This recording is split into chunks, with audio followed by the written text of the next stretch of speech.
Just when we are talking about him, suppose that person immediately comes there, then there is no need to talk any further about that person. Since that person is there, seeing him, we know everything. It is just like that. The performance of duties is only with the object of giving proper direction to the mind, to cultivate good habits, by the help of which we should be able to experience the absolute truth. Sri Ramakrishna gives the example of a bee. How long does it buzz? It makes a buzzing sound around the flower garden. It keeps on buzzing till it sits on the flower and tastes the honey of the flower.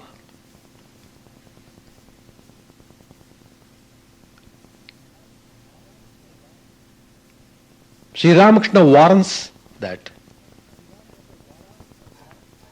each person must have to perform his duties.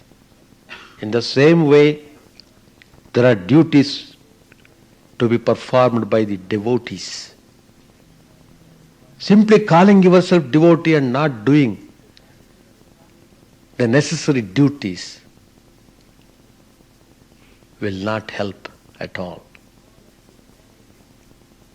If you are to be called a devotee, it means you must practice some of the duties.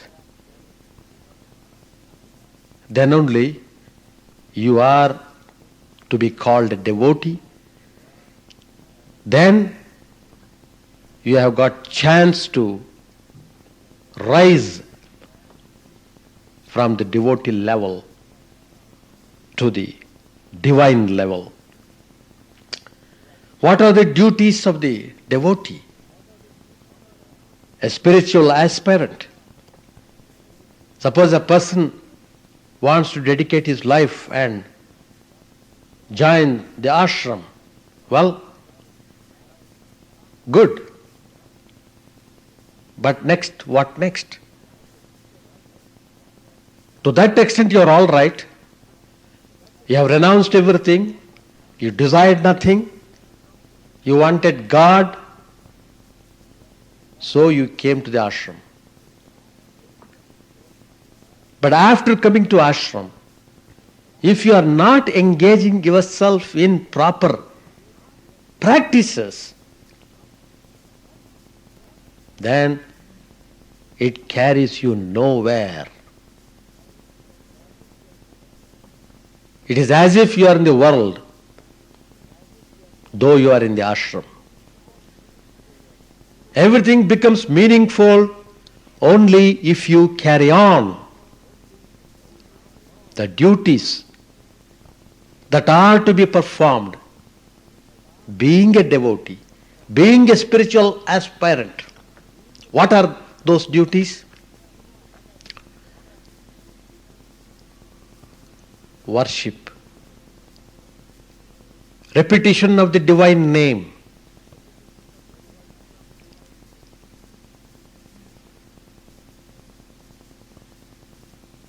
prayer, meditation. All these things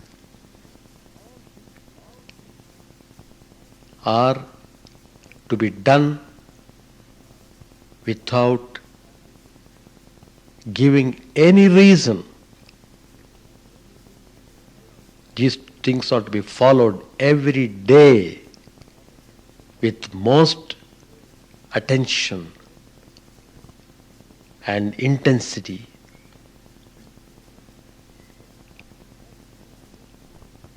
Such duties well performed, lead the person to the threshold of the divine experience.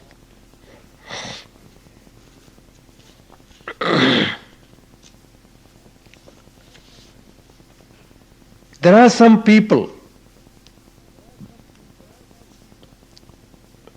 who,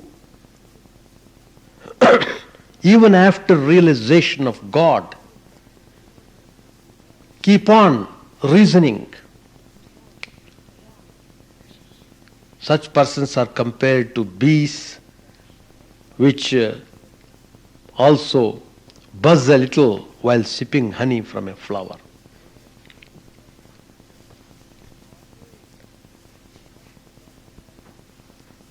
There was a music performance going on.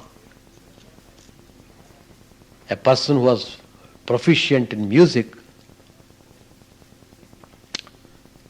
was singing so beautifully. The whole place was surcharged with fine atmosphere. Sri Ramakrishna became very happy and he remarked, wherever you find such outstanding talent, remember that it is the special manifestation of God Himself. It is the power of God fully manifested in that form of talent.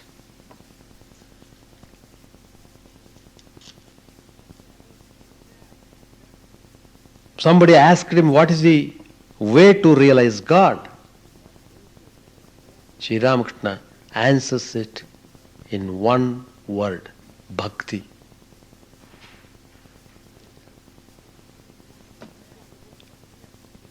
Who is a devotee? Who is really called a devotee? Whose mind dwells on God. But this is not possible if one is possessed by egoism and vanity.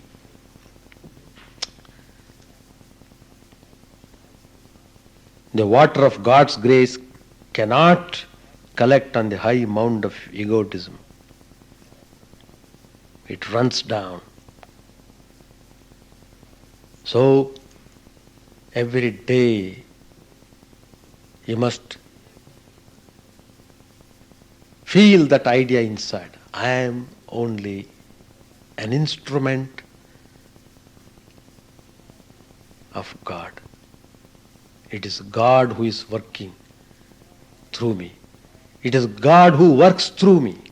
Let me become proper instrument in His hand.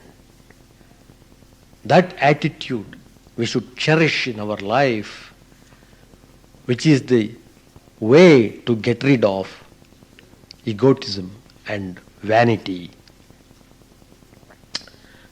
Then only we become the recipient of God's divine grace. When God's grace flows, when we are able to understand it, then no more can stop the experience of the divine love. Sri Ramakrishna, in the course of his instructions, said to the devotees, all religions are true.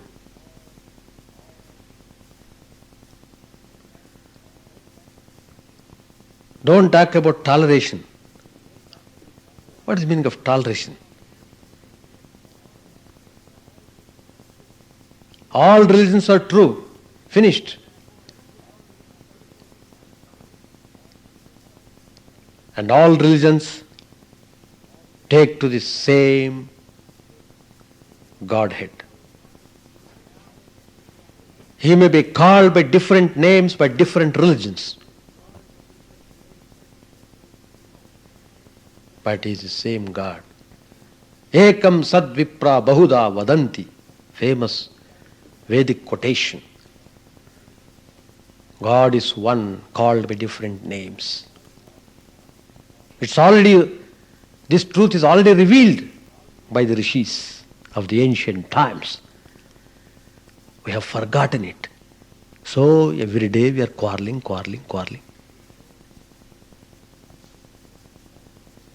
In the name of religion, we are committing more sins than in other ways. In the name of religion, we are becoming more fanatics, more bigoted, more self-centered, more clannish. All negative aspects of not understanding, not practicing religion in the proper way. Here is Sri Ramakrishna pointing to us very clearly. Don't quarrel in the name of religion. If you quarrel, you are unfit to be a religious man. You are disqualified. You are disqualified. So if you have to get clean certificate, visa, to go to the abode of the Lord, you mustn't quarrel with anybody. You mustn't criticize any religion.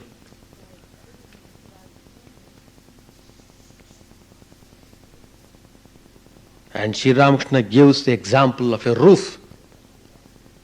Suppose a man has to go to the roof to examine something. There are so many ways of going to the roof. Stone steps are there. Bamboo staircase is there. Ropeway is there. Even one can reach the roof by means of bamboo pole. By whatever way you go, you reach the roof. That's it. By whatever religion you follow, you ultimately see God Himself. The tendency of the people is to criticize others. Oh, that religion is full of superstition. This religion is full of errors. This is like that. That is like this. Suppose there are some errors. Does God not know it? He is the knower of everything. Then why are you bothered about that? Why do you say that your watch alone is showing the correct time? Why do you say like that? See, He pinpoints our defects. He pinpoints.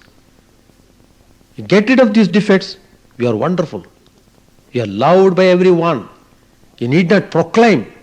People will simply flock at you, seeing your quality in life. That is to be understood. What is needed is yearning of heart, yearning to realize God. Time is going away. My youthfulness is going away. I am aging day by day. All my energies are becoming slow. So before I become helpless, I must achieve something positively. Why not I put forth all my energy at the time when I am able to do it? So that kind of yearning you must develop. Then love of God. God comes to him who loves him. You must feel attracted to God, and you must know you will be taken to the highest abode. God is the inner guide. He is the inner guide. He is inside us. He is manifesting in every human being. So when he is inside here, he knows everything what I do. He hears everything what I talk. He knows everything what I think. He knows everything what I do. So nothing is kept in secret. Nothing is kept in secret. God knows everything and He will show the way. Just our duty is to call on Him. Referring to this, Sri Ramakrishna gave the example of a father and some children. A father had so many sons. Some sons call the father as father, Baba, Papa. But the babies, they can't pronounce. They say only Ba, Pa, like that. But does he not know? The father knows. He is calling him only.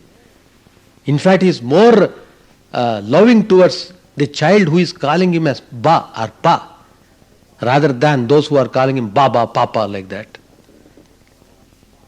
Because he knows it is child, it is calling him only. So like that, God takes care of everything.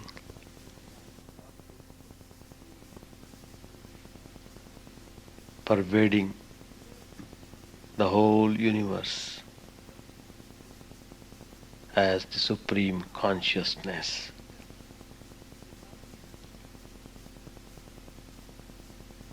He is the master of the Prakriti, the super power, energy that activates the whole creation.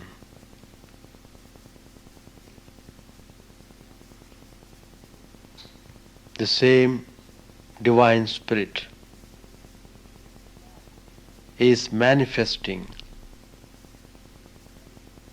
in the world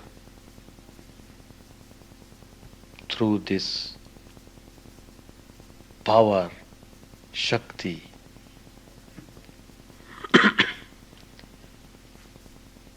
The divine spirit, the Paramatman, the Supreme Being, is incomparable. He is subtler than the subtlest. He is not bound by desires as we ordinary beings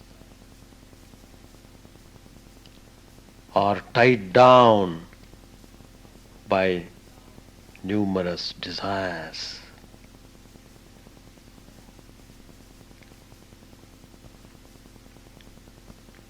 Let us worship Him. Let us try to love Him with all sincerity. The Divine Spirit also, filled with universal love,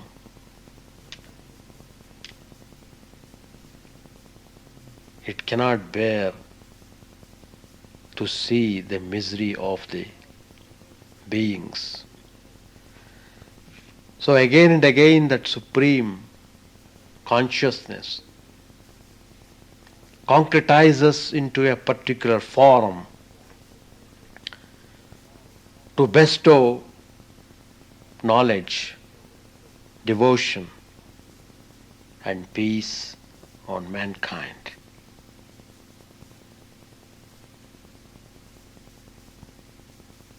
Sri Ramakrishna represents the Supreme Paramatman, Frequently he would go to transcendental state. Going to that state was more natural for him, as going down to the worldly plane is natural for ordinary beings like us. Sri Ramakrishna has come to show the great glory of that transcendental state which everyone should aspire for. Sri Ramakrishna came to show how the divine love can purify everybody. Let us try to love and adore that supreme consciousness. Then alone we can be blessed with calmness and peace, which are very essential to have the real happiness in the life.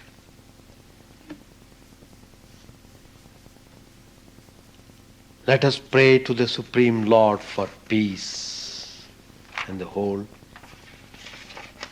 universe.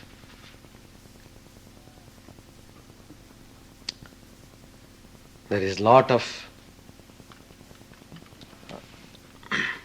disharmony prevailing all over the world, including India. Everywhere, a storm of violence, storm has arisen. How long this storm would be on its play is to be seen. But the storm has its own effect. It destroys everything without discrimination, good, bad, whole thing will be smashed. Whole thing will be smashed.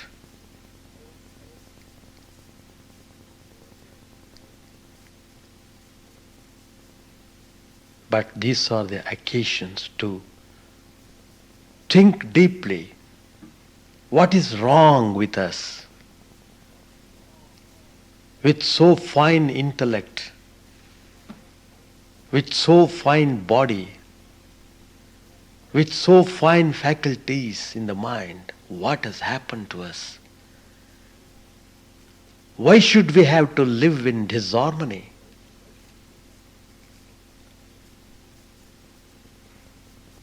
We should introspect, think deeply over these matters. Let each one think sincerely about these things and let him try to give proper direction to his life. That's the only way to find peace, to find harmony in the midst of disharmony.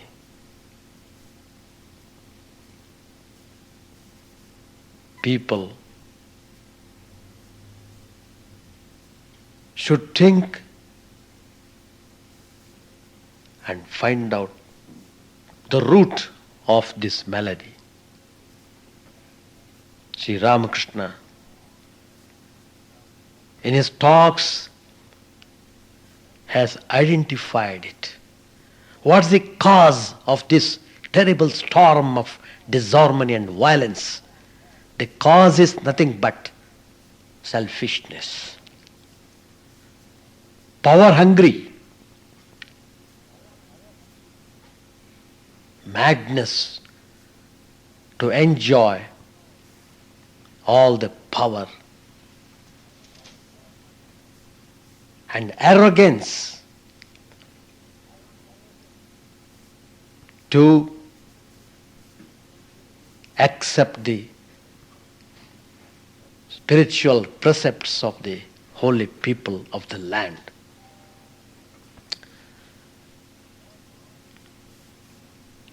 God is in everyone's heart. It has been said by all the people all over the world, whoever he may be, whatever country this saint may belong to, everyone acknowledges the presence of the Divine Spirit in every being. The gold is hidden inside the heart of every being. Gold is hidden. But then we do not know there is gold inside. We are rushing recklessly in search of gold outside. The gold which we get outside is perishable one. Here is the imperishable gold in our own heart, that is divine consciousness. The incarnations come to point out, look, here is the gold in your own heart. Why are we running away outside in search of it? If you go in search of it outside, you will lose the way. You won't get the gold. If at all you have to get the gold, you must go inward. Try to open your inner eye. Our eyes are opened outside. They can see only outside things. They can't see inside. To see inside, your inner eyes must be opened. Very important fact that we should remember. The inner eye. How to open it? Once you become aware of the fact that God, the gold, the real gold, is inside our heart, once we become aware of it, then that awareness makes us our inner eye open slowly to go deep into the layers of the heart, to have that experience of the divine light. Then, once he is able to open his inner eyes, then he feels giving up all activities. He is no more interested in worthless and useless and meaningless activities. Meaningless. Which activities only make mind more restless? What's the use of having such activities? What's the use? Activities should help your mind to develop. If they are not helping your mind to develop, then you are destroying yourself. By becoming too much active, calling itself a karma yoga, cannot become yoga. Yoga is possible only when we are able to see inside. Yoga is possible only when the mind becomes steady. Yoga is possible only when the mind is free from all these distractions of desires. The pulling down of the mind by the desires must be mercilessly stopped. Don't give reasons to cover up your desires. Don't give reasons. By giving reasons to cover the desires, you are deceiving yourself. You are not able to march onwards. On the other hand, you are going backwards. Going backwards. So instead of raising our mind, we will be lowering the mind by our meaningless activities, by thoughtless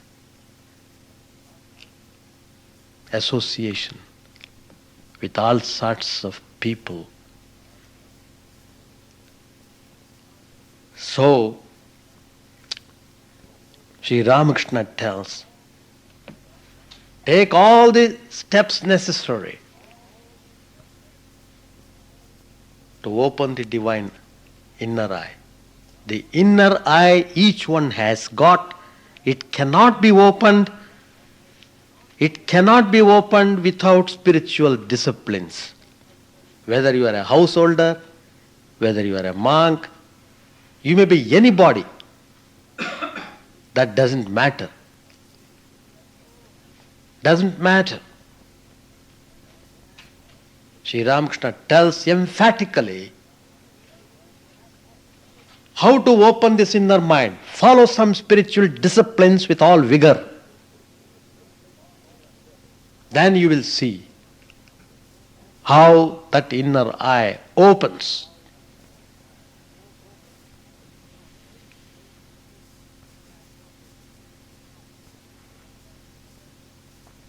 Sri Ramakrishna compares mind to a lower needle. The upper one, the fulcrum, what we call the upper needle, is God. The two scales on the pan, suppose if anything is placed on one scale, the other one goes down. The needle goes down, the lower. But then the desires are the weight.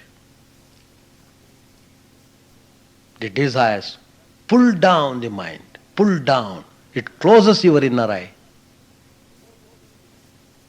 So yoga is possible only when the mind is steady, one-pointed. Then only it can directly be in communion with the upper needle, God. Then only one becomes a yogi. Not simply calling yourself yogi will not become a yogi. There are so many people in the world calling themselves yogi. What nonsense. We are degrading the value of yogi by calling ourselves yogis and behaving in quite opposite way. A yogi need not call himself. People will call him. That is the indication of real yogi. Ramana Maharshi did not call himself as Maharshi. He did not call himself as Maharshi. People called him Maharshi. So, Sri Ramakrishna warns, do your duties properly means do it with selfless spirit. Do it as the work of God. It is His own work I am doing. I have been assigned this work. Let me do them. But let us not aspire for something to get back for what I have done. Finished. If the mind is tied to that, I am doing this, I must get back something in return. Then it cannot be spiritual. If you aspire for a thing in some form to come back to you, it is not spiritual. If it comes by itself, it is all right. You are not bothered whether it comes or not coming. You are not bothered about that. That is spiritual. That gives you peace of mind. That makes you more strong in your attitude towards the activities. Do the activities with utmost perfection. At the same time, let me not be looking forward to getting some reward, some form way, in some form. If I don't get reward, I become angry. What is this? I did so much. That rascal did not even have the gratitude to express thanks for what I have done to him. Finished. Suppose you had done without any idea of expecting anything. You did not have become angry. You did not have call him a rascal. I'm just giving an example. So herein comes the great importance of the valuable teachings of Sri Ramakrishna. Pointedly he points out, look, this is the reason for all the disharmony and distrust, all sorts of vices in this world. The root cause is this demon desire. So, correct it, try to become a real yogi. What is there in this body? Why is so much enamored of this filth? Filth, actually. Flesh and blood, bones and marrows. Why are you fascinated towards such things? This ugliness. Really. You must be shocked instead of being deluded by these things. That's what Sri Ramakrishna tells. Don't give your undue importance and attention towards these meaningless pleasures of the world which destroy your spiritual glory, which destroy your natural state of peace, which destroy everything. So,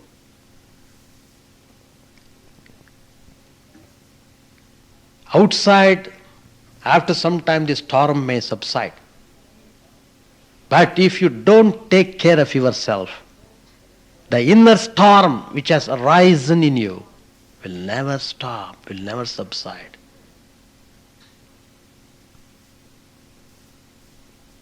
So, Sri Ramakrishna tells, don't be attached to these things outside. The same gold you are searching for, that gold, the real gold, is in your heart. Have it. You are trying to enjoy the beauty outside. But look, the real beauty is in your own self. The real beauty, the real gold, for which lives and lives people are just using up, are in your own heart. If you just use all your energy to get into that real gold and real beauty, then your life's goal is fulfilled.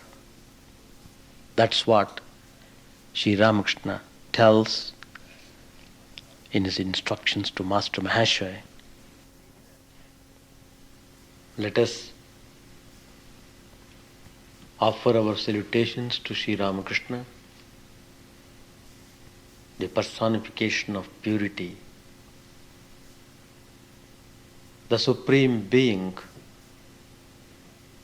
who is called as Parabrahman according to Vedanta, who is called as Paramatman according to the Tantra Shastras. He is called the Creator, the Preserver and Destroyer, who is the Master of all the power on this universe, who is the controller of the power,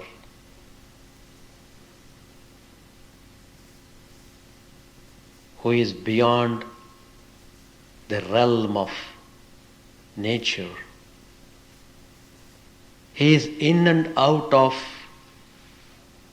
the whole universe. He is immanent as well as transcendent. He is present everywhere. He manifests himself in the heart of everyone. It is for us to experience the vision of God in our own heart by leading spiritual life, by diverting the mind from the world to the spiritual.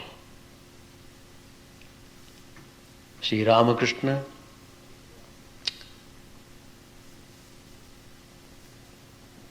who was completely moved by the sufferings of the people, came on this earth to show the right path, so that people can be freed from all miseries in the world. They can have perpetual joy. Sri Ramakrishna came to show the ways. He has come to bestow knowledge, devotion, and peace on mankind. He has shown by his own life how one could reach the highest transcendental state.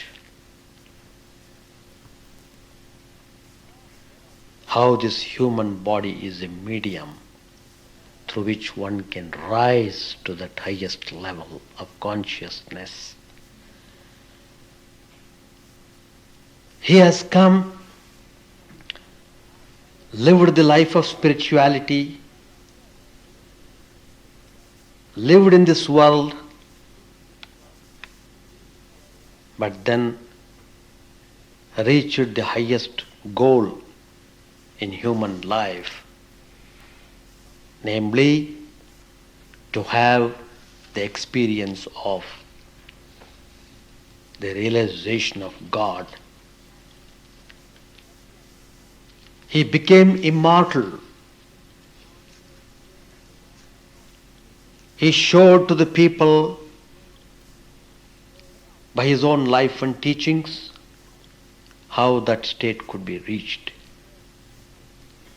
Gospel of Sri Ramakrishna is his immortal teachings. Those who follow these, I am sure, would be free from all types of doubts that cloud the mind. And Sri Ramakrishna himself would directly lead every one of us who follows his instructions. Sri Ramakrishna becomes direct guide. There is no second person is required. Sri Ramakrishna himself takes the full responsibility of the person who follows his instructions. The direct disciples of Sri Ramakrishna have assured that those who come to Sri Ramakrishna need not have to fear for anything. Sri Ramakrishna will provide all that is necessary, and he will save each soul from degradation, from downfall. Sri Ramakrishna has come to lift us all up, to take us all into that highest region, to make us all experience that divine bliss. Sri Ramakrishna has come to show that religion is to be practiced intensely,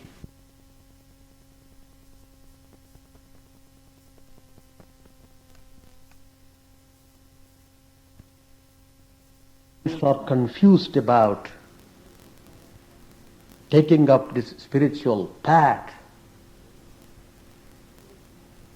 Immediately the question comes to them, what is it? How is it possible for us, we living in this world, morning to night we have to work hard. We have got so many duties to perform. How is it possible for us to contemplate on the divine? Is it ever possible?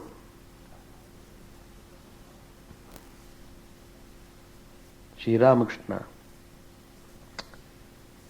clarifies this point. Who is free from work? No one is free from work. Mental activity is also work. People who meditate on Brahman, they are also acting in a way. Breathing is also an activity. Even chanting the name of God and singing the hymns on Him are all considered as activity. So, there is no way of renouncing work altogether. But then, what Sri Ramakrishna wants us to understand is that change your attitude. Don't do the work for the sake of selfishness. Don't have that attitude. Do your work, but surrender the result to God. One should feel happy if one does the duty for duty's sake. Then nothing bothers him. Duty should not be understood to mean a kind of deep attachment to the work. I am doing the work just for the love of the work. It's my responsibility to look after certain things, I will look after them. That's all. So with that attitude, one should carry on his activities in the world. If we don't change the attitude, then there is always danger of not turning towards God at all. On the other hand, heading downwards with terrific speed towards one's own destruction, towards getting unhappiness, sorrow and misery. Indescribable. The more and more he involves in the activities of the world without giving some time to think about God or to repeat the divine name, then they cannot escape suffering. The more the people are involved, the more the sufferings they have to undergo in life. Suffering is hell. That's all. Suffering is called hell. So Sri Ramakrishna warns, you must always try to remember God. Always try to remember God. That's the important point Sri Ramakrishna mentions in his talks. Somebody asked about earning money. Should a person make effort to earn more money? What's to be done? Sri Ramakrishna answers, it's all right to earn money, to maintain one's family. Perfectly all right. But earning of money should be in an honest way. If you adopt dubious methods of earning money, then instead of getting happiness, you will get more misery. And you won't get peace of mind. And you will be far away from God. So, you must be very careful about the means of earning money. People, what we generally see in the world, they are compelled by their desires to earn more and more money by whatever means to satisfy those desires. Anyayena artha sanchayan, Sri Krishna says in the Gita. Anyayena artha sanchayan. By improper means they earn money. Then again Sri Ramakrishna tells, money is not harmful if it is devoted to the service of God. That's it. Finally, your mind must come to God. That we should not forget. But what we find generally in the world is that we are more towards the world than towards God. We talk about duties to the world, but we forget about our duty to God. Anything relating God is terrible for us. Anything regarding the world is all right for us. Even if we have got 100 works, one more duty, all right, 100 plus 1, doesn't matter. But if you have one item regarding God, array, please get up morning and do some prayers. Oh, it bothers me. Finished. It doesn't bother him to do 101 work, but it bothers him to offer prayer even for a few minutes in the morning. That only shows how we have become terribly weak. Weak to the extent we are not able to assert. We have become so terribly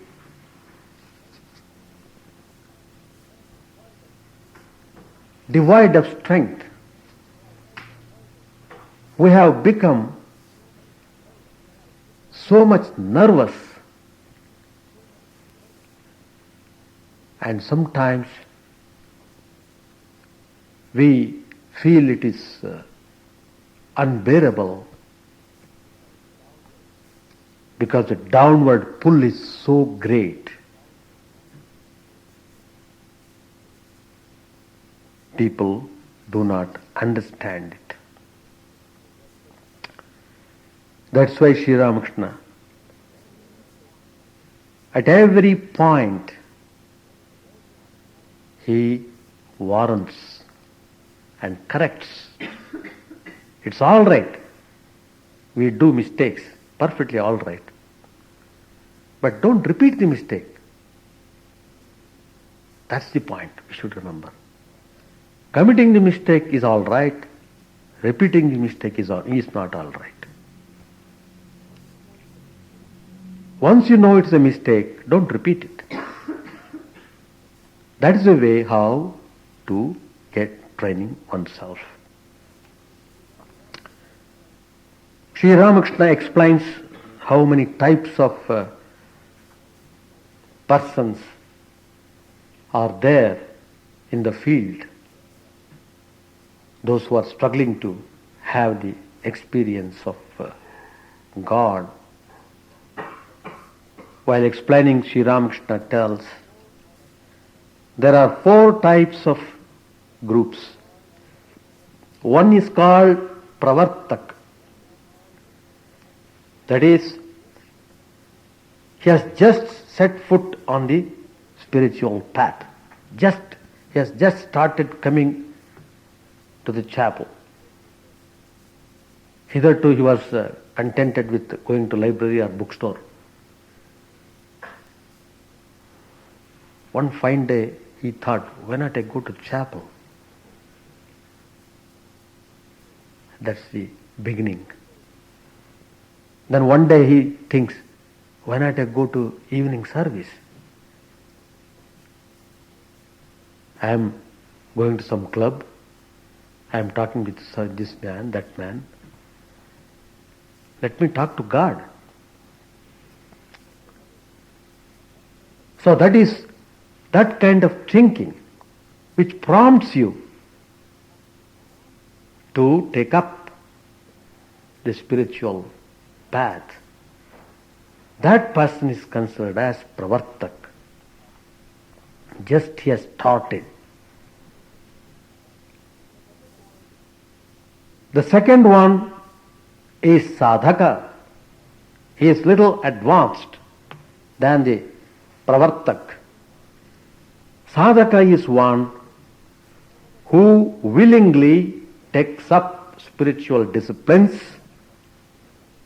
such as worship, japa, meditation, etc. He doesn't try to give reasons for his spiritual practices. He just wants them to be done. He is at it and he will do it. That's also a part of his work, he considers that way. And he gives first priority to the spiritual disciplines.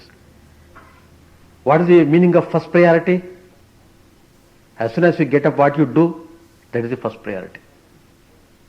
As soon as you get up, if you go and see TV, that means TV occupies your mind first. As soon as you get up, your mind is engaged in some other secular activities. That means suppose some game, some world basketball game or some such games, immediately the mind goes there. Even if it is midnight, he is prepared to get up and see the TV. Like that, the priority. So here, a sadhaka gives priority to the spiritual disciplines. It is very valuable. He can't afford to waste the time. Even the little things he would be able to do will be lost if he is not careful about his disciplines. Unless one undergoes disciplines properly in the life, one cannot have the vision of God.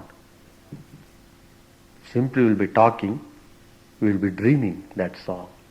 You cannot have experience. Once you have the experience, you will become peaceful and contented. So why not we try to reach that goal,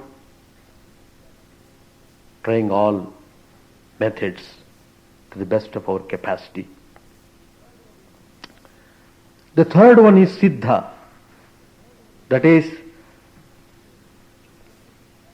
he is little further up than the sadhaka state.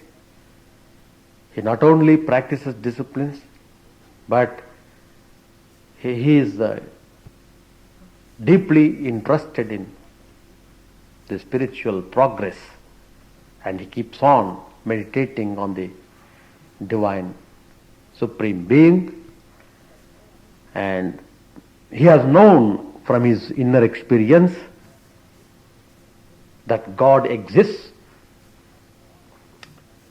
At certain point, he might not have the clear knowledge of God, but yet he gets the glimpse of some divine power.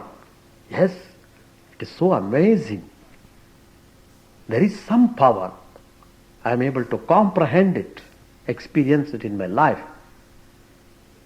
So this getting glimpse of the power of God, to know that God exists, there is no doubt about it, that state is called Siddha.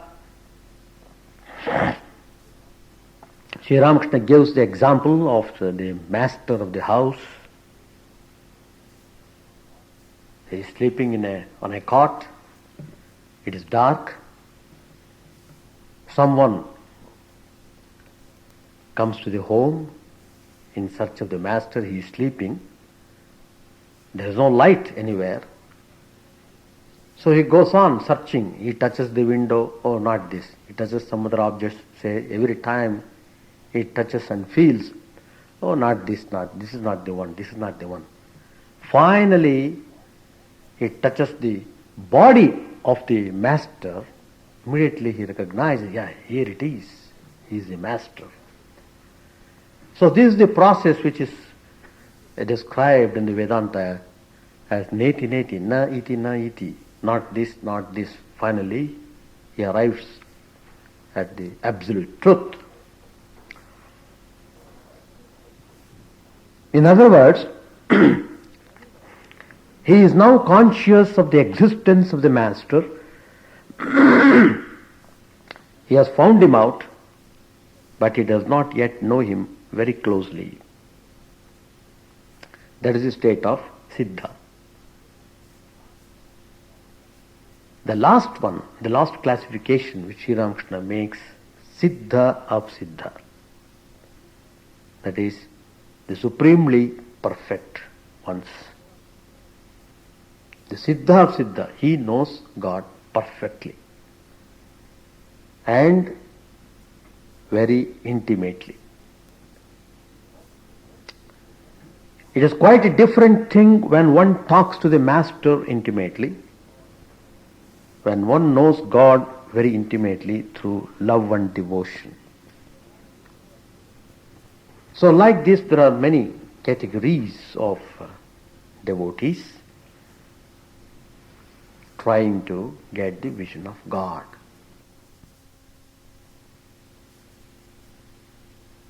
Who is residing in our hearts, full of grace,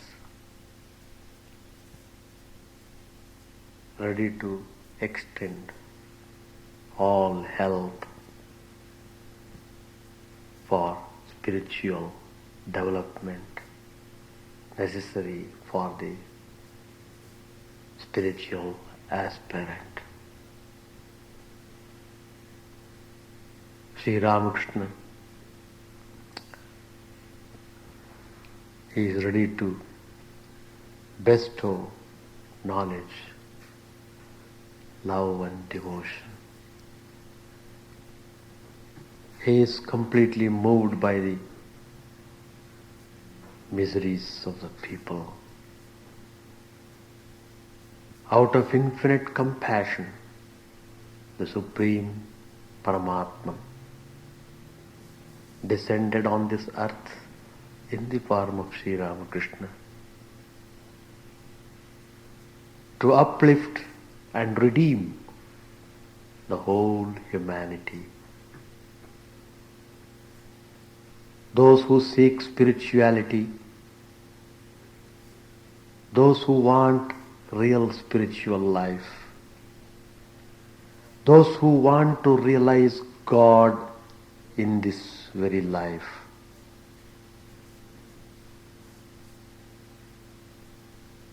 all are welcome. Sri Ramakrishna has come just to help them in their ways. Let us not be worried over the people whose mind are completely involved in the worldly activities.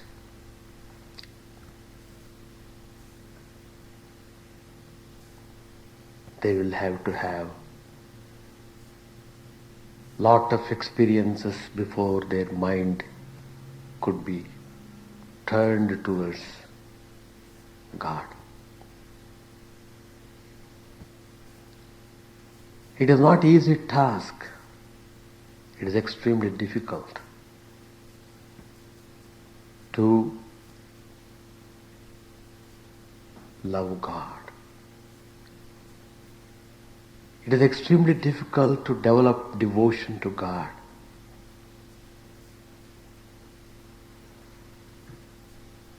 It all depends upon how we really desire to have Him.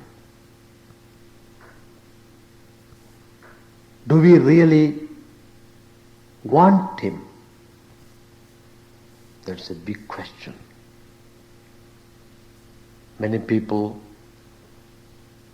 have received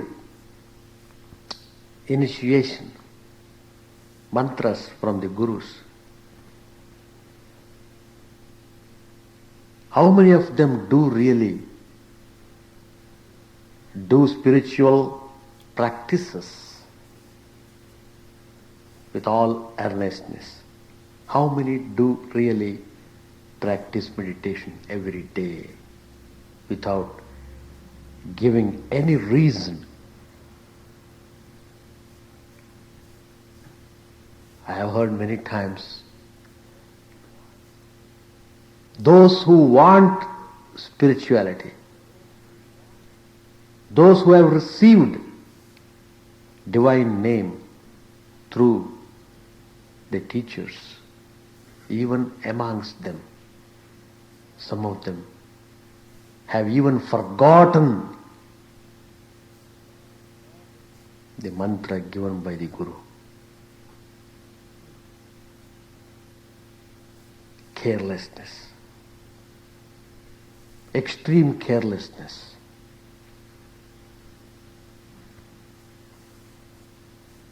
So,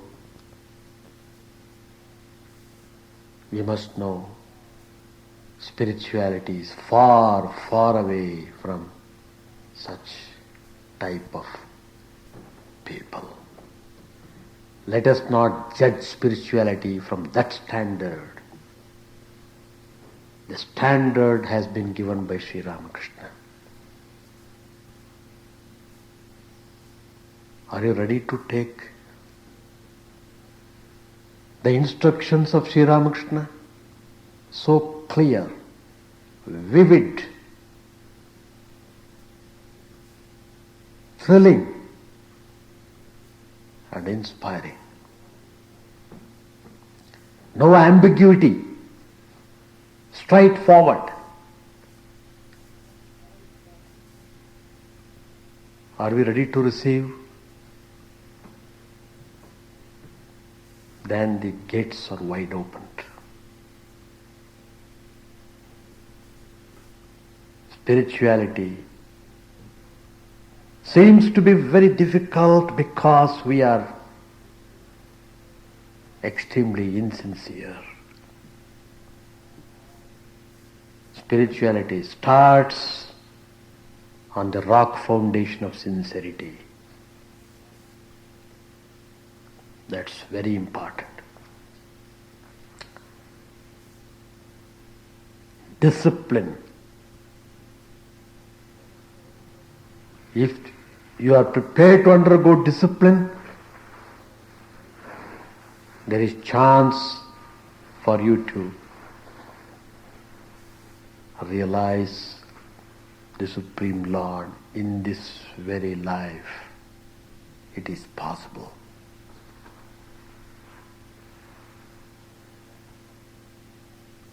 So Sri Ramakrishna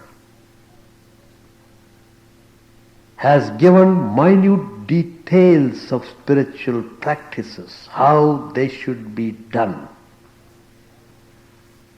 in a very systematic way.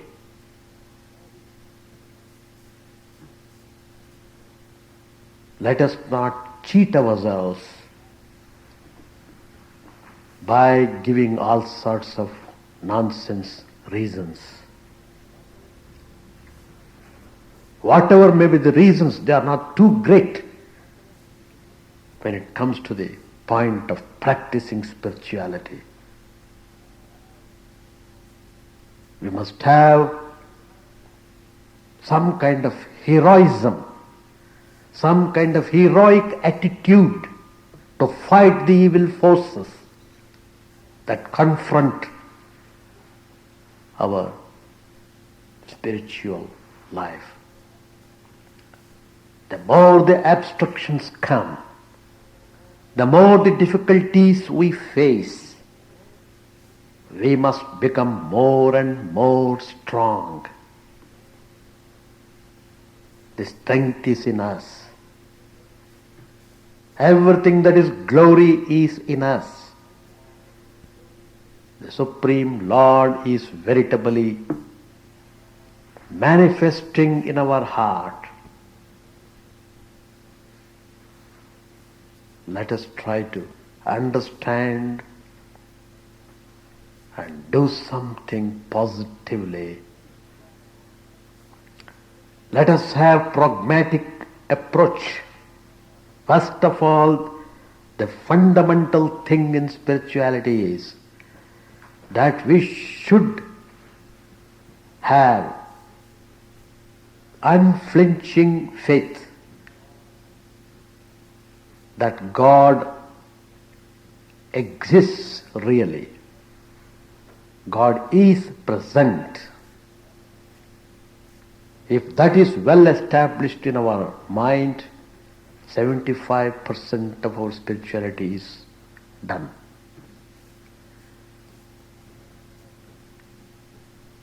Let us try to believe that there is God and He is looking after us in every way. He is hearing all our prayers. He knows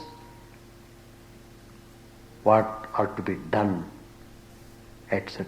We need not have to teach the Lord about what should be done. He knows everything.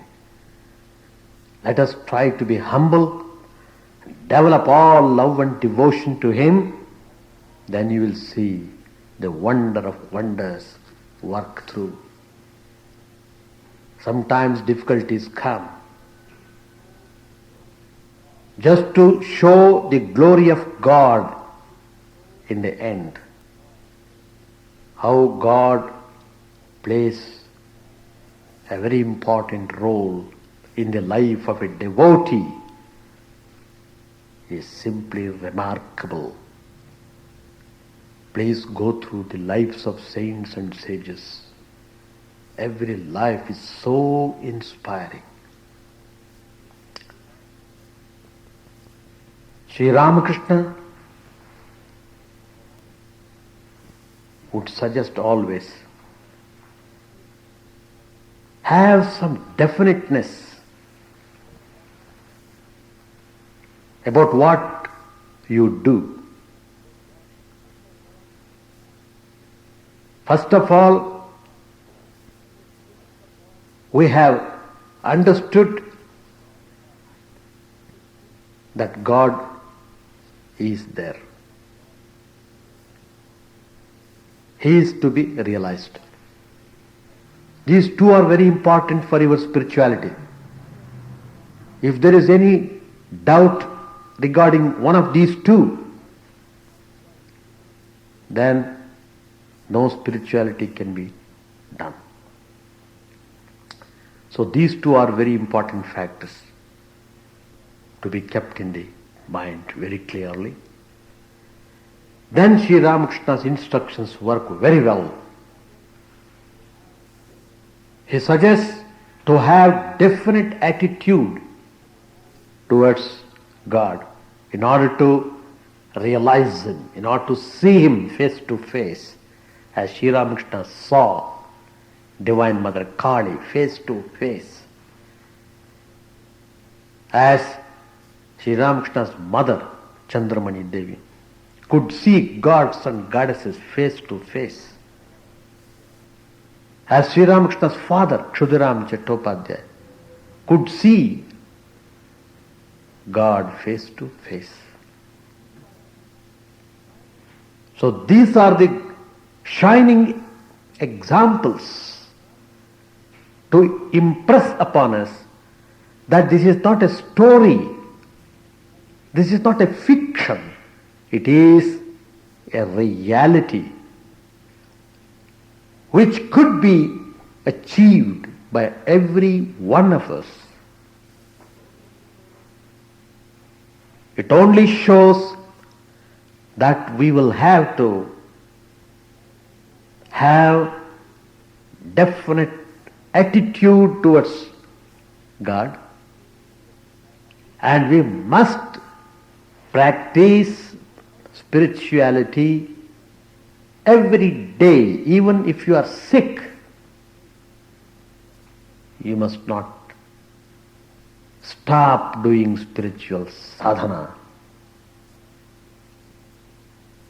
That's it. So Lord Sri Ramakrishna tells important 5 attitudes that we should cherish in our heart.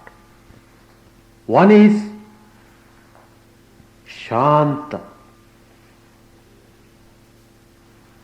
the serene attitude between the aspirant and God. One-pointed devotion, not to be deviated by any circumstances or surroundings or any other factors. He is deeply established in that attitude. The rishis of olden times had that attitude of Shanta, serenity, extremely serene they were. They never desired to have any kind of worldly pleasures. If the mind desires any worldly pleasures, it means that it is dragging down us far away from God. Let us not become duped. These pleasures are simply attractions to deviate the mind from going towards God, to deviate you rising from human level to the divine level. Let us not be cheated by these attractions of worldly pleasures. They degrade your body, they degrade your mind, they degrade all that is beauty that is in you. They degrade all your glory. They destroy you completely. Man becomes animal, becomes brute by resorting to worldly pleasures. Let us admit this. Let us face these things boldly, without any fear. Why should we fear? Fear for what? Fear should be afraid of yourself. That should be your attitude. No fear can stand. I am the embodiment of strength. Strength is my life. Strength is my breath. Strength is my everything. Strength is my God. God is my strength. Let us cherish that attitude. Let us devote some time every day, morning and evening,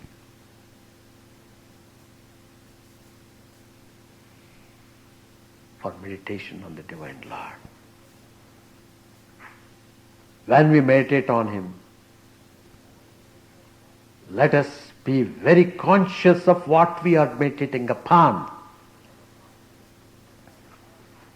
Let us not be shaken by all dirty thoughts that might come up in the course of our meditation.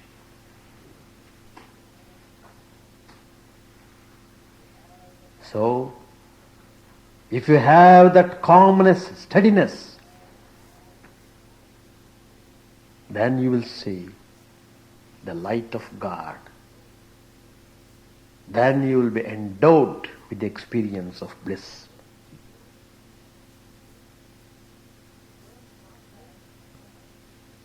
The same Shanta attitude can be seen in the chaste wife of a husband. She has that attitude, serene attitude. In fact, the wife is a perfect model.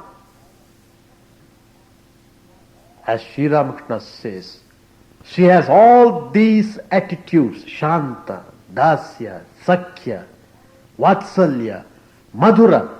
All these attitudes are fully manifested in the chaste wife. That is remarkable.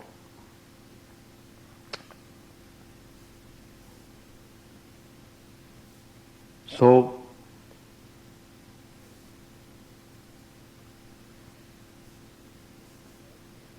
the husband is everything to the wife. She thinks of him as the embodiment of beauty and love. Her whole being is identified 100% with the husband.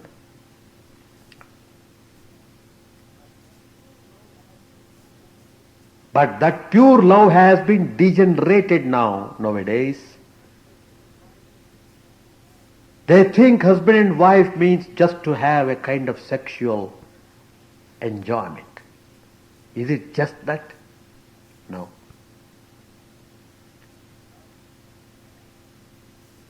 Sri Ramakrishna and Shardamani Devi,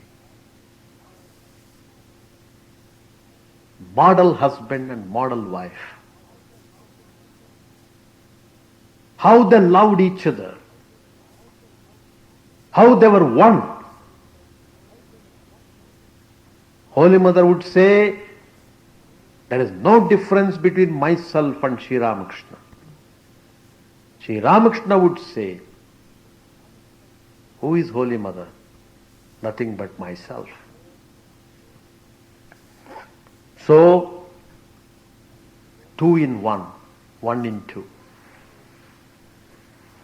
It's a remarkable attitude.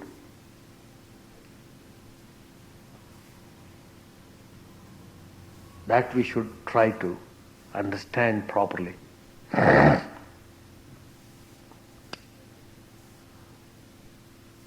Secondly, the attitude of dasya, the attitude of a servant towards his master. He obeys the master and he serves him with all devotion, with all love.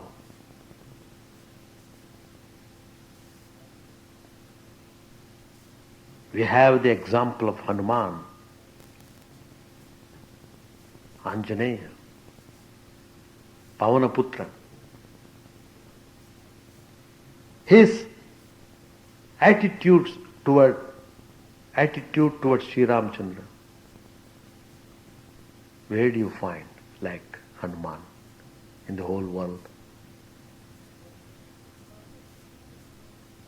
He was ready to serve him.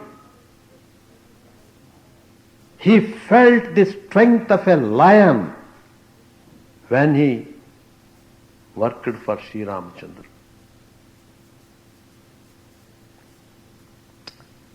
And when he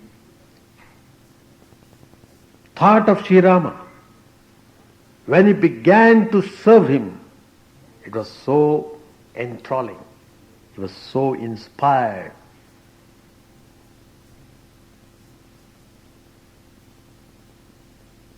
He was completely occupied with the thought of Sri Ramachandra.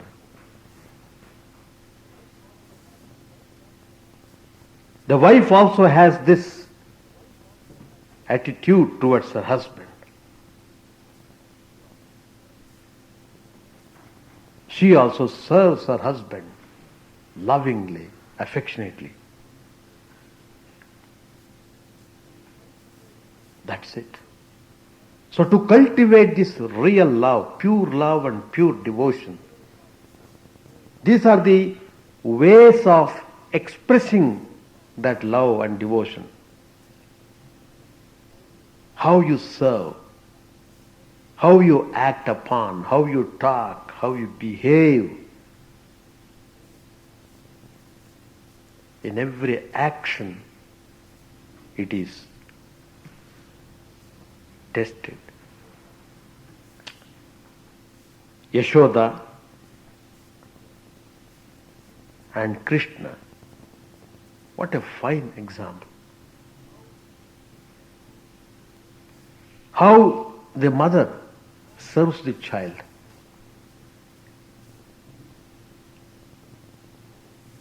Simply even to think of it is thrilling experience. How wholeheartedly the mother serves the child. That serving with full devotion, with full love. That's the point we should remember. The third attitude is Sakhya, friendship.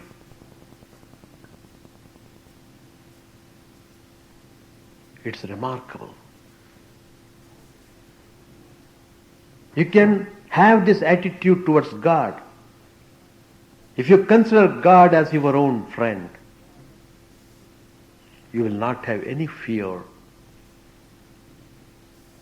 And it's a great joy to have a friend like God. Arjuna developed this friendly attitude towards Lord Krishna. How he could sit with Sri Krishna freely, how he could talk to him freely, and as a result of which, how he got the message of Gita. How his whole life was transformed.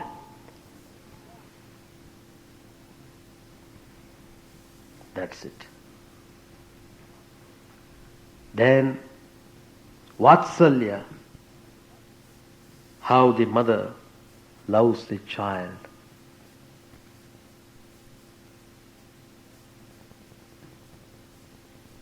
Then comes the attitude of Madhura, the attitude of woman towards her lover.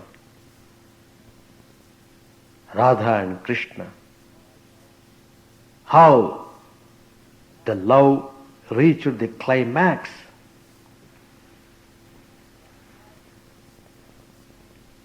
It has crossed the sensuality. Pure love. It is love of communion with Atman, Jivatman and Paramatman becoming one.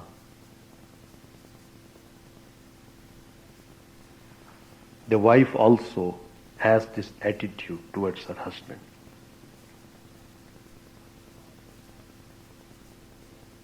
Master Mahasaya asked a question to Sri Ramakrishna in the course of his talks, whether God could be seen with these eyes, with these ordinary eyes.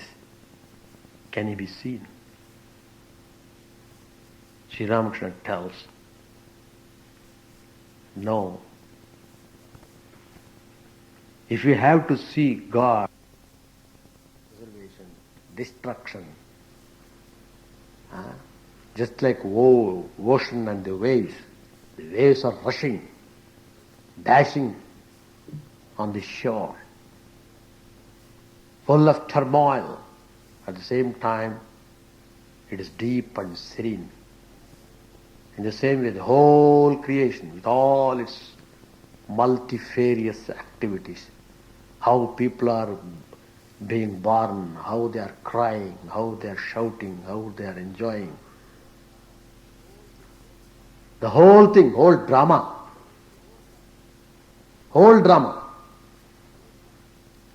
Arjuna is seeing.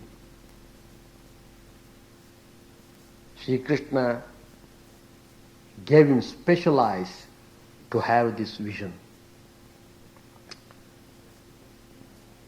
He could see the future events, how all these Kauravas are being killed. Everything is going on. You fool, you think you are doing. Everything is done by God. Everything is done according to the will of God. Thinking that, do thy duty. That's it. You are not to judge anything. You are only to perform thy duty. By doing thy duty, you will be transcending